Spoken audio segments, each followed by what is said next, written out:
BPSC ने final answer की अभी जारी नहीं किया है। उन्होंने यह स्पष्ट कहा है कि ये प्रोविजनल आंसर की जारी किया गया है और इस पर अभ्यर्थी चाहे तो वो आपत्ति कर सकते हैं।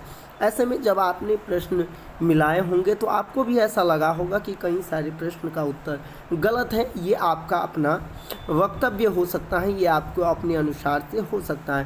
विभिन्न सारे कैंडिडेट का अलग अलग प्रश्नों पे डाउट है, अलग अलग प्रश्नों का उत्तर जो है वो कुछ अलग ले रहे हैं, चाहे वो किताब के माध्यम से हो या कहीं अन्य चीज़ों के माध्यम से उन्होंने चेक किया तो उनको अलग अलग उत्तर आ रहे हैं। ऐसे में मैं भी आप सबों के साथ कुछ ऐसे प्रश्न लेके आया हूँ जिस प्रश्न पे आप सभी का डाउट है कहीं ना कहीं, और उस डाउट को मैं इस वीडियो के माध्यम से क्लियर करने वाला हूं कि क्या इस प्रश्न पर चैलेंज करना बनता है या फिर चैलेंज नहीं करना चाहिए।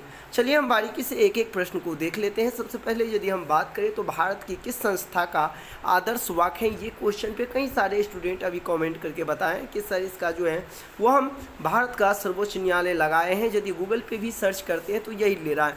तो मैं आपको क्लियर कट बता दूँ, इस पर यदि आप चैलेंज भी करते हैं तो बिल्कुल गलत होगा, क्योंकि इनका जो राइट उत्तर होगा वो आपका हो जाएगा रॉ। इसे रॉ कहा जाता है, अनुसंधान एवं विश्लेषण विंग। ठीक है, तो इसका उत्तर सी होगा और बोर्ड द्वारा बिल्कुल सही उत्तर लिया गया है।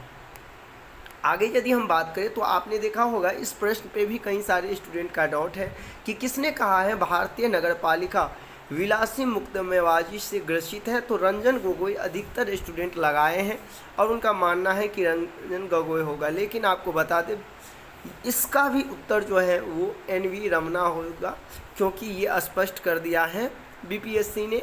और इस पर यदि आप चैलेंज भी करते हैं तो कहीं ना कहीं आपका नंबर जो बढ़ना संभव नहीं है। ठीक है, और सबसे बड़ी बात जो है इस प्रश्न पे मुझे भी ऐसा डाउट लग रहा था, क्योंकि हम ये क्वेश्चन की जब यदि बात करें तो ये क्वेश्चन यूपीपीसीएस में पूछा भी गया क्वेश्चन है और उसमें नेट्रेट उत्तर लिया गया है, लेकिन पता नहीं बीपीएससी क्यों इस प्रश्न का जो उत्तर है उपयुक्त में से एक से अधिक ले रहे हैं। मेथोनोमोगोबोनोमिया निम्नलिखित में से किससे दूषित पानी पीने के कारण होता है? मेथेमोग्लोबिनेमिया ये एक रोग है और इससे ये आप सब भी नेट्रेट लिए ही होंगे। और यदि यूट्यूब की बात करें तो विभिन्न शिक्षकों के द्वारा नेट्रेट लिया गया था, लेकिन बीपीएससी इनमें से सभी ले रहे हैं। ठीक है, इस सबसे ज़्यादा जो कमेंट आ रहा है कि सर चिपको आंदोलन को मजबूती मिली। देखिए आपको पता होगा चिपको आंदोलन की जो प्रेरणा थे, चिपको आंदोलन के शुरुआतकर्ता जो थे, चिपको आंदोलन के जो नेता माने जाते हैं वो सुंदरलाल बहुगुणा माने जाते हैं। लेकिन आपका क्वेश्चन यह है कि किसके नेतृत्व में चिपको आंदोलन को मजबूती मिली थी, यानी इसका नेतृत्व कौन कर रहे थे? तो इसका जो सही उत्तर ये लिया है वो अमृता देवी बिश्नोई लिया। ठीक है, अब पता नहीं कैसे बीपीएससी इनका उत्तर सी लिया है, क्योंकि यदि हम बात करें तो 80% जो है स्टूडेंट आपको जो है ए ऑप्शन लगा के आए। आप देखना है इस पर आपत्ति होती है तो क्या कुछ इसका उत्तर सामने निकल के आएंगे फाइनल आंसर की में।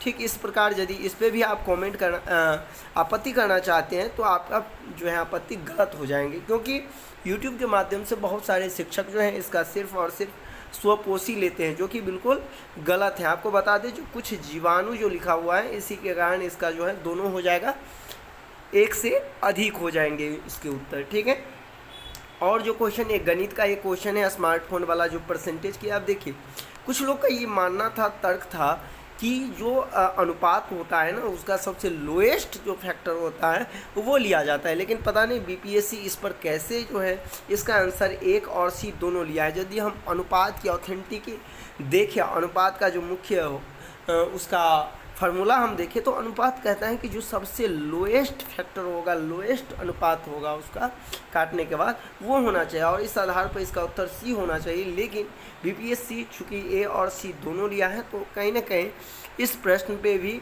डायरेक्टली यदि हम सोचते हैं तो निश्चित तौर पे इसका उत्तर तो 4 ही होना चाहिए डी, लेकिन कहीं ना कहीं यदि उसकी हम गहराइयों को देखते हैं तो इसका उत्तर सी भी हो सकता था। देखिए सबसे ज़्यादा इसमें कन्फ्यूजन हुआ, हम पहले भी कह रहे थे कि सामान्य नेत्र लेंस, यहाँ देखिए नाभिक दूरी कहता है, नाभिक दूरी सामान्य नेत्र के लिए जो न्यूनतम दूरी होती है ये नहीं पूछा जा रहा है कि स्पष्ट दृष्टि के लिए जो है न्यूनतम दूरी, तब जाकर इसका उत्तर जो है 25 सेंटीमीटर। तो इसमें भी निश्चित तौर पर हम कह सकते हैं कि जो बीपीएससी ने उत्तर लिया है, ए उत्तर लिया है, वो बिल्कुल राइट है, 2 सेंटीमीटर ही होगा। इस पर भी आपको आपत्ति करने से कोई फ़ायदा नहीं मिलने वाला है। वही हम बात करें अंडाशय से रिलेटेड जो ये क्वेश्चन था, तो इसका क्वेश्चन कई सारे यूट्यूब चैनल के माध्यम से टीचर लोग भी जो है इसका डिम्ब का निर्माण ले लेते हैं, लेकिन बीपीएससी ने इसका उत्तर जो है वो डी लिया है।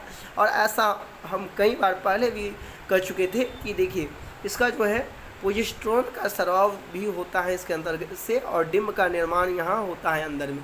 और चूंकि यदि हम बात करें ऐसे में, तो इसका उत्तर ही डी 100% सही है और बोर्ड के द्वारा सही लिया गया है। ठीक है, तो ये सारे कुछ प्रश्न थे जिन पर आप सभी को डाउट था, जो मेरा नंबर बढ़ सकते हैं या घट सकते हैं फाइनल आंसर की आने के बाद। तो उम्मीद करते हैं इस वीडियो को देखने के बाद आपको पता चल गया होगा कि किस तरह से उत्तर जो है बीपीएससी ने लिया है। और फाइनली यदि हम देखें तो 1 से 2 नंबर चेंज मात्र होने वाला है आपके जो फाइनल आंसर की होंगे उसमें। अब ये आप सोच रहेंगे, चाहे कोई यूट्यूब आपको बता रहा है कि 8 से 9 नंबर बढ़ जाएंगे, ऐसा कतई संभव नहीं है। या तो 1 नंबर आपका बढ़ भी सकता है या अन्यथा यदि देखें तो नो चेंज भी हो सकता है। चूँकि बीपीएससी इतने बारीकी ढंग से क्वेश्चन का आंसर देते हैं, तो निश्चित तौर पर ऐसे प्रश्न में गलती होने की संभावना कम होती है।